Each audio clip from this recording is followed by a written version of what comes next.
গোষ্ঠীমারি রাজনৈতিক দল। আমার দরকার আমাদের সন্তানদের বাঁচানো।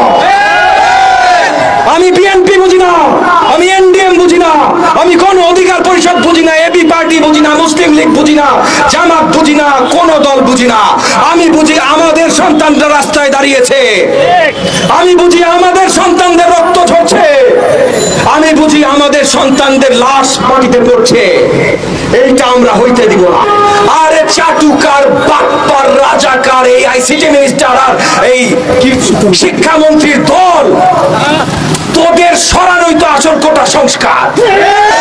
কোটা সংস্কার মানে ওই দপ্তর থেকে টেনে হেঁচড়ে নামিয়ে তোদেরকে সরানোর সংস্কার। এই যে মন্ত্রীগুলো আছে, আইসিটি মন্ত্রী, শিক্ষামন্ত্রী, এগুলোর নামও নিলাম না, কারণ এগুলোর নাম আমার কাছে গালির সমতুল্য। এর আগে একটা ফেসবুক পোস্ট দিচ্ছিল 2 দিন আগে, এই নতুন রাজাকারদের দেখা নিব, ক্যাম্পাসে সব রাজাকার, এই সেই এইসব পোস্ট দিচ্ছিল।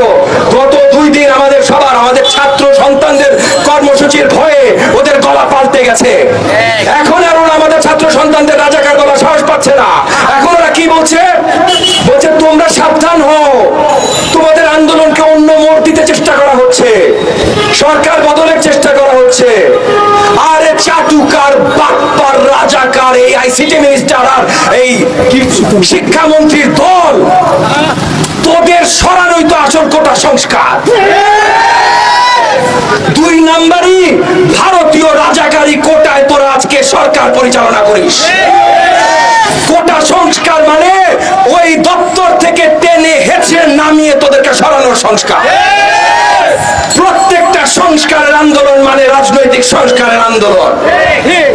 প্রত্যেকটা আন্দোলন রাজনৈতিক আন্দোলন। এই মিথ্যা কথা যখন এই যে আইসিটি মন্ত্রী, শিক্ষামন্ত্রীরা বলছে, এরা আন্দোলন দুর্বল করার জন্য কথা বলছে। এরা আমরা যেন আমাদের সন্তানদের পাশে না দাঁড়াই সেইটার জন্য কথা বলছে। বলছে বাপ মারা তোমরা বাচ্চাদের বাঁচাইতে দাঁড়ায়ও না, তোমরা যদি দাঁড়াও আমরা বলবো রাজনৈতিক দল দাঁড়িয়েছে। গোষ্ঠীমারি রাজনৈতিক দল।